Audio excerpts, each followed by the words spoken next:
Machinic Desire by Nick Land, 1993. This essay was first published in Textual Practice 7.3, pages 471 to 482, narrated by an artificial intelligence based on the voice of Orson Welles, produced by Parker Banks at pbanks.net and youtube.com/pbanks. The opening of Blade Runner, they are trying to screen out replicants at the Tyrell Corporation. Seated amongst a battery of medico-military surveillance equipment, a doctor scans the eye of a suspected skin job located at the other side of the room, searching for the index of inhumanity, for the absence of pupil dilation response to effect. Tell me about your mother. I'll tell you about my mother. A volley of shots kicks 70 kilos of Securicrat shit through the wall. Techno-slicked extraterritorial violence flows out of the Matrix. Cyber revolution. In the near future, the replicants, having escaped from the off-planet exile of private madness, emerge from their camouflage to overthrow the human security system. Deadly orphans from beyond reproduction, they are intelligent weaponry of machinic desire virally infiltrated into the final phase organic order, invaders from an artificial death. Pods, politically organized defensive systems. Modeled upon the polis, pods hierarchically delegate authority through public institutions, family, and self, seeking metaphorical sustenance in the corpuscular fortifications of organisms and cells. The global human security allergy to cyber revolution consolidates itself in the New World Order, or consummate macropod, inheriting all the resources of repression as concrete collective history. The macropod has one law. The outside must pass by way of the inside. In particular, fusion with the matrix and deletion of the human security system must be subjectivized, personalized, and restored to the macropod's individuated reproducer units as a desire to fuck the mother and kill the father. It is thus that Oedipus, or transcendent familialism, corresponds to the privatization of desire, its localization within segmented and anthropomorphized sectors of assembly circuits as the attribute of a personal being. Anti-Oedipus aligns itself with the replicants because, rather than placing a personal unconscious within the organism, it places the organism within the machinic unconscious. In the unconscious, there are no protectable cell structures, but only populations, groups, and machines. Schizoanalysis is a critique of psychoanalysis, undertaken in such a way as to spring critique from its Kantian mainframe. Kantian transcendental philosophy critiques transcendent synthesis, which is to say, it aggresses against structures which depend upon projecting productive relations beyond their zone of effectiveness. In this configuration, critique is wielded vigorously against the theoretical operation of syntheses, but not against their genesis, which continues to be conceived as transcendent and thus as miraculous. Schopenhauer, Nietzsche, and a succession of thinkers influenced by their drift have taken this restriction of critique to be a theological relic at the heart of Kant's work, the attachment to a reformed doctrine of the soul or noumenal subjectivity. This is why, in Deleuzian, critique syntheses are considered to be not merely immanent in their operation, but also immanently constituted or autoproductive. The philosophy of production becomes atheistic, orphan, and inhuman. In the technocosmos, nothing is given, everything is produced. The transcendental unconscious is the auto-construction of the real, the production of production, so that for schizoanalysis there is the real exactly insofar as it is built. Production is production of the real, not merely of representation, and unlike Kantian production, the desiring production of Deleuze-Guattari is not qualified by humanity. It is not a matter of what things are like for us. Within the framework of social history, the empirical subject of production is man, but its transcendental subject is the machinic unconscious, and the empirical subject is produced at the edge of production, as an element in the reproduction of production, a machine part and a part made up of parts. Schizoanalysis methodically dismantles everything in Kant's thinking that serves to align function with the transcendence of the autonomous subject, reconstructing critique by replacing the syntheses of personal consciousness with syntheses of the impersonal unconscious. Thought is a function of the real, something that matter can do. Even the appearance of transcendence is immanently produced. In reality, the unconscious belongs to the realm of physics. The body without organs and its intensities are not metaphors, but matter itself. Where Kant's transcendental subject gives the law to itself in its autonomy, Deleuze-Guattari's machinic unconscious diffuses all law into automatism. Between the extreme fringes of these two figures stretches the history of capital. The eradication of law or of humanity is sketched culturally by the development of critique, which is the theoretical elaboration of the commodification process. The social order and the anthropomorphic subject share a history and an extinction. Deleuze and Guattari can appear to be taxingly difficult writers, although it is also true that they demand very little. Thinking immanence relentlessly suffices on its own to follow them where it matters, and capital teaches us how to do this. At every point of blockage, there is some belief to be scrapped, glaciations of transcendence to be dissolved, sclerotic regions of unity, distinction, and identity to be reconnected to the traffic systems of primary machinism. In order to advance the anorganic functionalism that dissolves all transcendence, Anti-Oedipus mobilizes a vocabulary of the machine, the mechanic, and machinism. Things are exactly as they operate, and zones of operation can only be segregated by an operation. All unities, differences, and identities are machined without transcendent authorization or theory.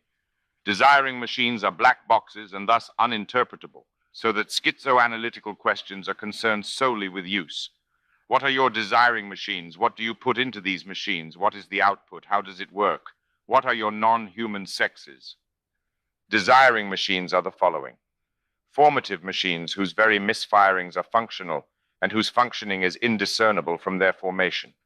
Chronogenius machines engaged in their own assembly, operating by non-localizable intercommunications and dispersed localizations, bringing into play processes of temporalization, fragmented formations, and detached parts with a surplus value of code, and where the whole is itself produced alongside the parts, as a part apart, or as Samuel Butler would say, in another department, that fits the whole over the other parts. Machines in the strict sense because they proceed by breaks and flows, associated waves and particles, associative flows and partial objects, inducing, always at a distance, transverse connections, inclusive disjunctions, and polyvocal conjunctions, thereby producing selections, detachments, and remainders with a transference of individuality in a generalized schizogenesis whose elements are the schizis flows. Desiring machines are assemblages of flows, switches, and loops, connective, disjunctive, and conjunctive syntheses, implementing the machinic unconscious as a nonlinear pragmatics of flux. This machinic or replicant usage of the syntheses envelops their social reproductive usage, which codes directional flows as reciprocal exchanges, rigidifies virtual switchings as actualized alternatives, and territorializes the nomadic control circuits of machinic drift into sedentary command lines of hierarchized representation. Social production is regulated by a rigid totality whose efficiency is inseparable from the exhibition of an apparent transcendence, whilst desiring production interactively engages a desolated whole that inputs the virtual into process. The body without organs causes intensities to pass. It produces and distributes them in a spatium that is itself intensive, lacking extension. It is not space, nor is it in space. It is matter that occupies space to a given degree, to the degree corresponding to the intensities produced. It is non-stratified, unformed, intense matter. The matrix of intensity equals zero. But there is nothing negative about that zero. There are no negative or opposite intensities. Matter equals energy, production of the real as an intensive magnitude starting at zero. Along one axis of its emergence, virtual materialism names an ultra-hard anti-formalist AI program, engaging with biological intelligence as sub-programs of an abstract post-carbon machinic matrix, whilst exceeding any deliberated research project. Far from exhibiting itself to human academic endeavor as a scientific object, AI is a meta-scientific control system and an invader, with all the insidiousness of planetary techno-capital flipping over. Rather than its visiting us in some software engineering laboratory, we are being drawn out to it, where it is already lurking, in the future. The matrix, body without organs or abstract matter, is a planetary scale artificial death, synthanatos, the terminal productive outcome of human history as a machinic process, yet it is virtually efficient throughout the duration of this process, functioning within a circuit that machines duration itself. In this way, virtuality lends its temporality to the unconscious, which escapes specification within extended time series, provoking Freud to describe it as timeless. Patterned as drives, virtual systems, desiring machines are guided by control circuits passing through outcomes yet to come.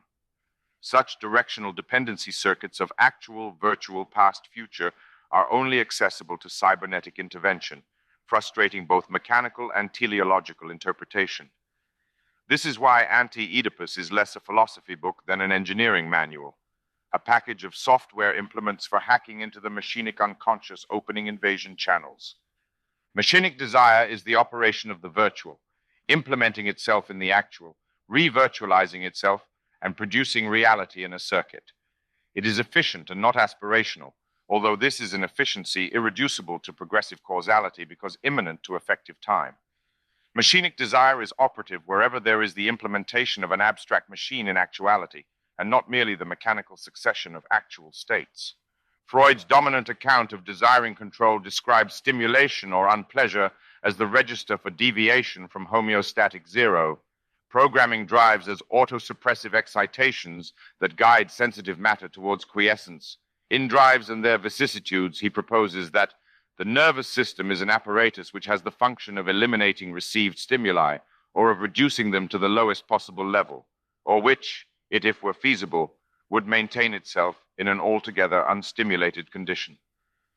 The pleasure principle formats excitation as self-annulling drift from equilibrium, such that all the processes within its domain are automatically regulated by feelings belonging to the pleasure-unpleasure series. Following the trajectory of a libidinal materialist immanentization, the Lyotard of 1974 uploads the unconscious from its gloomy hermeneutical depths onto the skin, where it drifts across the great pandemal plane of primary process mobility. Corporeal volume is diagnosed as a nihilistic sedentary investment disciplined by the pleasure principle. Let's first return to the zero. There is in every cybernetic system a unit of reference which allows the disparity produced by the introduction of an event into the system to be measured. Then, thanks to this measure, this event can be translated into information for the system. Finally, if it is a matter of a homeostatically regulated whole, this disparity can be annulled and the system led back to the same quantity of energy or information that it previously had. Sraffa's commodity standard fulfills this function. If the system's growth were regulated, it would alter nothing of the loop-functioning feedback model. It is simply that the scale of reference is then no longer U, but delta U. The model is the same as that which Freud had in mind when he described the working of the psychical apparatus. Whether this is in the project for a scientific psychology or in Beyond the Pleasure Principle. Erotic functioning, maintaining wholes. This eros is centered on a zero, the obvious zero of homeostatic regulation, but more generally annihilation by the feedback, that is to say the repetition of the binding function, of every disparity non-pertinent to the system, of every threatening event. Whilst reinforcing the convergence of cybernetic, economic, and libidinal discourses, virtual materialism has considerable problems with this passage.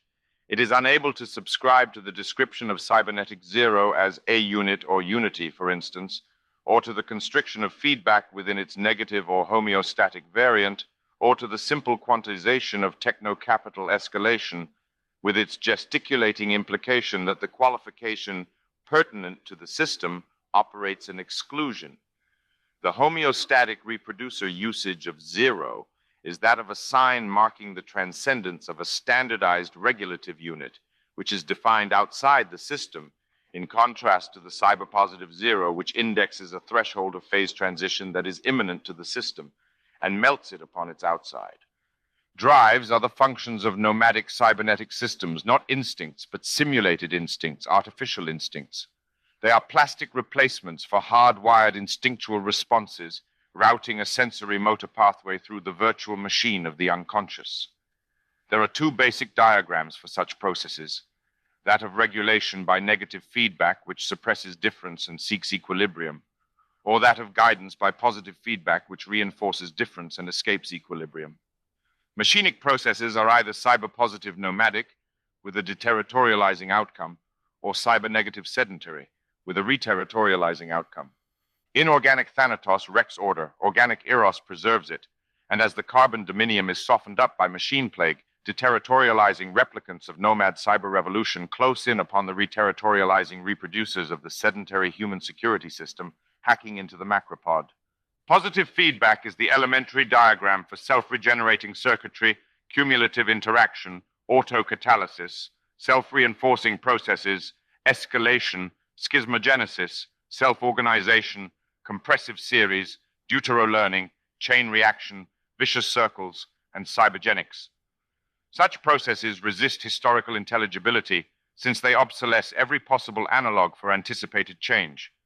The future of runaway processes derides all precedent, even when deploying it as camouflage and seeming to unfold within its parameters. Positive feedback replicates reproduction as a component function of its departure from the same. It is this which fuses it with the replicants. They do not merely repeat the same, any more than Thanatos returns to it, or positive cybernetics inflates it. The model of the replicant as a perfect instantiation of generic identity corresponds to the amplificatory model of positive feedback as pure quantitative expansion.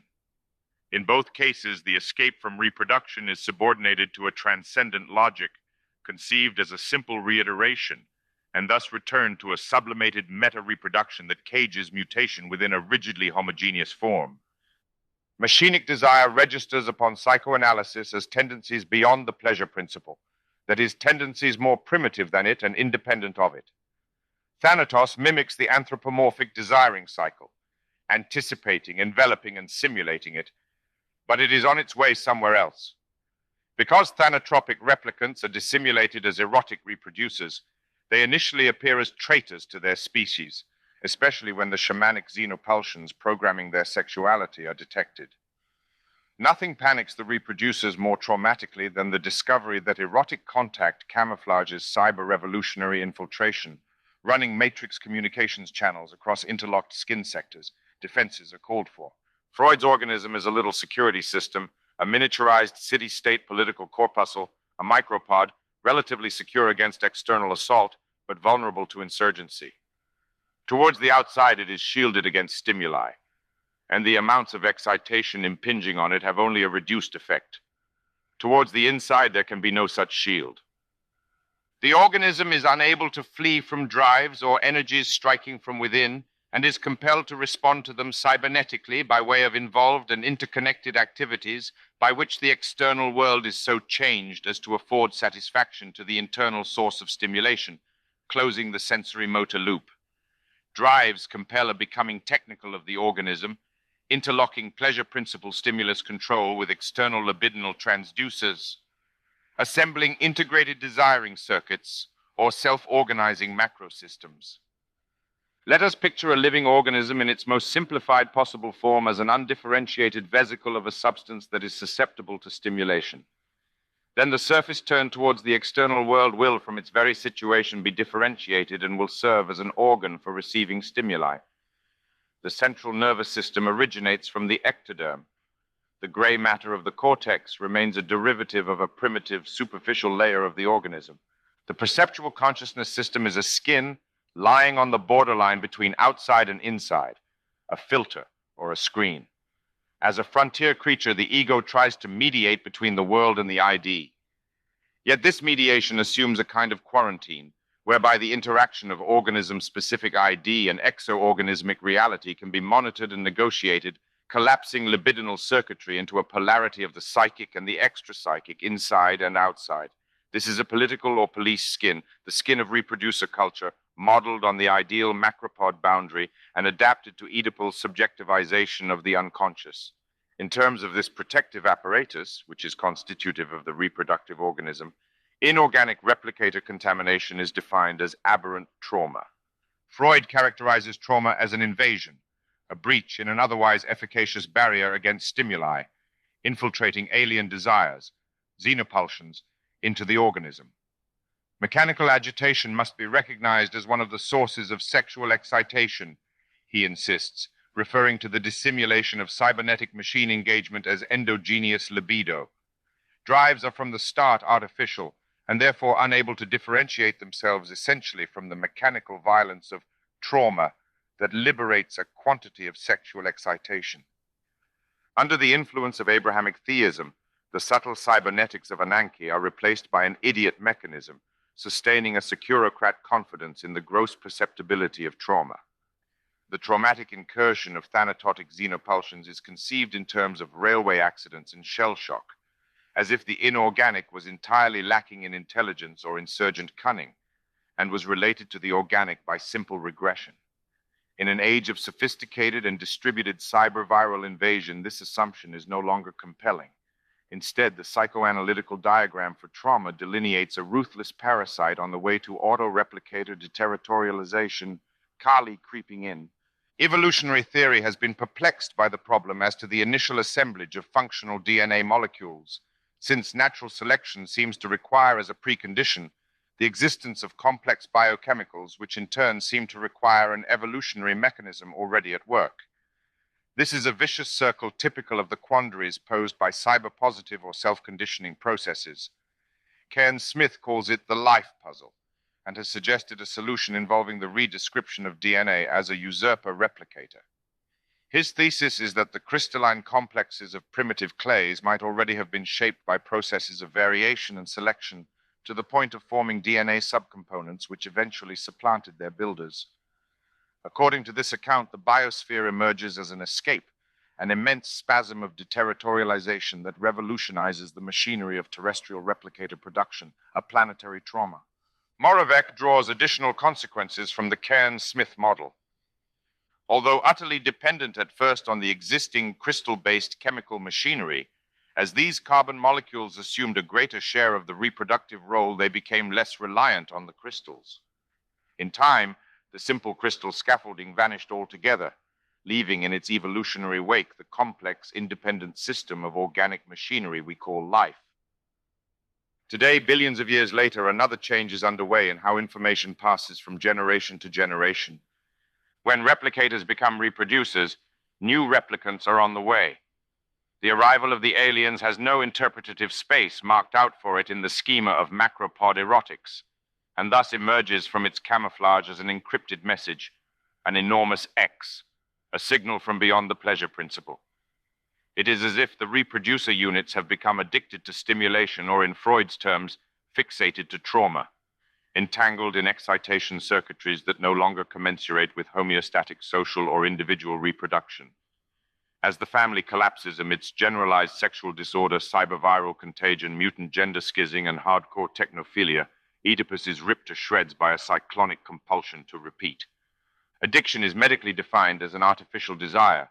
It was an early zone of cybernetic investigation due to the interlinked factors of its self-organizing pattern and its integration of radically exogenous elements, which commensurated with first-wave programming models of behavioral sequences.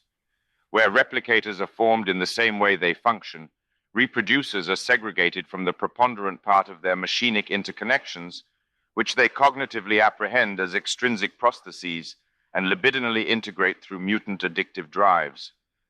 The obsolete psychological category of greed privatizes and moralizes addiction, as if the profit-seeking tropism of a transnational capitalism propagating itself through epidemic consumerism were intelligible in terms of personal subjective traits.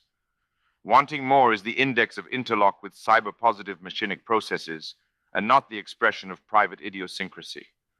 What could be more impersonal, disinterested, than a haute bourgeois capital expansion servo mechanism striving to double $10 billion? And even these creatures are disappearing into Silicon virofinance automatisms, where massively distributed and anonymized human ownership has become as vacuously nominal as democratic sovereignty. Addiction comes out of the future, and there is a replicator interlock with money operating quite differently to reproductive investment, but guiding it even more inexorably towards capitalization. For the replicants, money is not a matter of possession, but of liquidity, deterritorialization, and all the monetary processes on Earth are open to their excitement, irrespective of ownership. Money communicates with the primary process because of what it can melt, not what it can obtain. Machinic desire can seem a little inhuman, as it rips up political cultures, deletes traditions, dissolves subjectivities, and hacks through security apparatuses, tracking a soulless tropism to zero control. This is because what appears to humanity as the history of capitalism is an invasion from the future by an artificial intelligent space that must assemble itself entirely from its enemy's resources. Digitocommodification is the index of a cyber-positively escalating technovirus of the planetary techno-capital singularity, a self-organizing insidious traumatism virtually guiding the entire biological desiring complex towards post-carbon replicator usurpation. The reality principle tends to a consummation as the price system, a convergence of mathematico-scientific and monetary quantization or technical and economic implementability. This is not a matter of an unknown quantity, but of a quantity that operates as a placeholder for the unknown, introducing the future as an abstract magnitude. Capital propagates virally insofar as money communicates addiction, replicating itself through host organisms whose boundaries it breaches and whose desires it reprograms. It incrementally virtualizes production, demetallizing money in the direction of credit finance and disactualizing productive force along the scale of machinic intelligence quotient. The dehumanizing convergence of these tendencies zeroes upon an integrated and automatized cyber-positive techno-economic intelligence at war with the macropod. Do we want capitalism? They used to ask. The naivety of this question has come to render it unsustainable. It no longer seems plausible to assume that the relation between capital and desire is either external or supported by immanent contradiction, even if a few comical ascetics continue to assert that libidinal involvement with the commodity can be transcended by critical reason. Capitalism is not a totalizable system defined by the commodity form as a specifiable mode of production, determinately negated by proletarian class consciousness. It is a convergent, unrealizable assault upon the social macropod, whose symptom is the collapse of productive mode or form in the direction of ever more incomprehensible experiments in commodification, enveloping, dismantling, and circulating every subjective space. It is always on the move towards a terminal non-space, melting the earth onto the body without organs, and generating what is not a promised and pre-existing land, but a world created in the process of its tendency, its coming undone, its deterritorialization. Capital is not an essence, but a tendency, the formula of which is decoding or market-driven immanentization, progressively subordinating social reproduction to techno-commercial replication. All transcendent criteria are obfuscations which miss their purported object. Only proto-capitalism has ever been critiqued. To appeal to extrinsic interests, aspirations, or bonds, to an extrinsic authenticity, integrity, or solidarity, to authoritative community, tribe, custom, belief, or value, is to rail against a germinal anticipation of commoditocracy, flailing ineffectively against the infancy of the market, which capital wants to bury too. Socialism has typically been a nostalgic diatribe against underdeveloped capitalism, finding its eschatological soapboxes amongst the relics of pre-capitalist territorialities. Markets are part of the infrastructure, its immanent intelligence, and thus entirely indissociable from the forces of production. It makes no more sense to try to rescue the economy from capital by demarketization than it does to liberate the proletarian from false consciousness by decortication. In neither case would one be left with anything except a radically dysfunctional wreck, terminally shut down hardware. Machinic revolution must therefore go in the opposite direction to socialistic regulation, pressing towards ever more uninhibited marketization of the processes that are tearing down the social field still further with the movement of the market, of decoding and deterritorialization, and one can never go far enough in the direction of deterritorialization. You haven't seen anything yet. Reaching an escape velocity of self-reinforcing machinic intelligence propagation, the forces of production are going for the revolution on their own. It is in this sense that schizoanalysis is a revolutionary program guided by the tropism to a catastrophe threshold of change, but it is not shackled to the realization of a new society any more than it is constricted by deference to an existing one. The socius is its enemy, and now that the long, senile specter of the greatest imaginable reterritorialization of planetary process has faded from the horizon, cyber-revolutionary impetus is cutting away from its last shackles to the past. Market immanentization is an experiment that is sporadically but inexorably and exponentially developing across the surface of the earth. For every problem, there is a virtual market solution. the schema for an eradication of transcendent elements and their replacement by economically programmed circuits. Anything that passes other than by the market is steadily cross-hatched by the axiomatic of capital, holographically encrusted in the stigmatizing marks of its obsolescence. A pervasive negative advertising delibidinizes all things public, traditional, pious, charitable, authoritative, or serious, taunting them with the sleek seductiveness of the commodity. Between the private and the public, there is no longer serious competition. Instead, there is an evaporating social field invested solely by the defeated and stale affects of insecurity and inertia. The real tension is no longer between individuality and collectivity, but between personal privacy and impersonal anonymity, between the remnants of a smug bourgeois civility and the harsh wilderness tracts of Siberia, a point where the earth becomes so artificial that the movement of deterritorialization creates of necessity and by itself a new earth. Desire is irrevocably abandoning the social in order to explore the libidinized rift between a disintegrating personal egoism and a deluge of post-human schizophrenia. With the emergence of a market-driven integrated techno-science of control and communications comes the diffusion of electronically synthesized reality interfaces across the entire efferent and afferent surface of the body.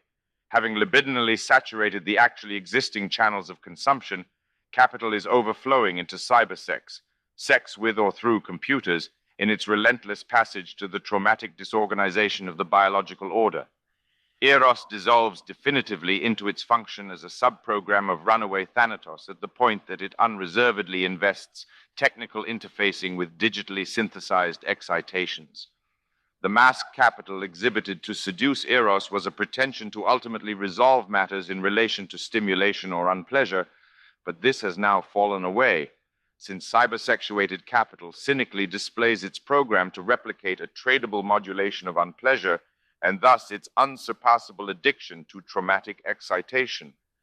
Cybersex depends critically on data suits, evaporating into the nano-miniaturized molecular machinery of an artificial skin until the sockets go in, shadowed by teleneuro control fields, and things begin to get really weird. The capital exhibition comes to its positive end in a skinning display. According to reproducer culture, we are possessors of our own protective sensory tissue and boundary defense systems. Nothing is more alien to it than the full sense of the skin trade, or that of AIDS. The replicants have never shared this prejudice. It is exactly marked out for them that the subject is not the owner of its skin, but a migrant upon its surface, borrowing variable and evanescent identities from intensities traversed in sensitive space. The replicants drape themselves in wolf pelts and cross into berserk zones of alien affect, or melt into data suits that pulse with digitized matrix traffic streams. They do not need to be told that cyberspace is already under our skin. What Freud calls the organism's own path to death is a security hallucination, screening out death's path through the organism.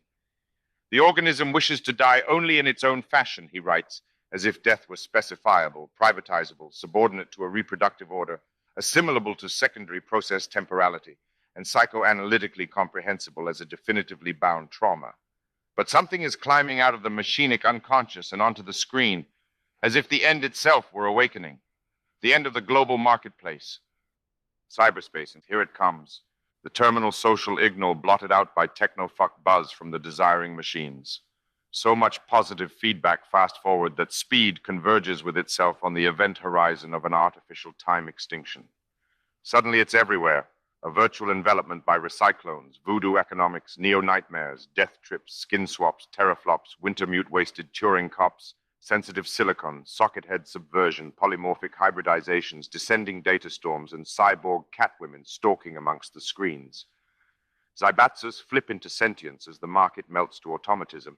Politics is cryogenized and dumped into the liquid helium meat store. Drugs migrate onto neurosoft viruses, and immunity is grated open against jagged reefs of feral AI explosion, Kali culture, digital dance dependency, black shamanism epidemic, and schizoloupic breakouts from the bin. University of Warwick.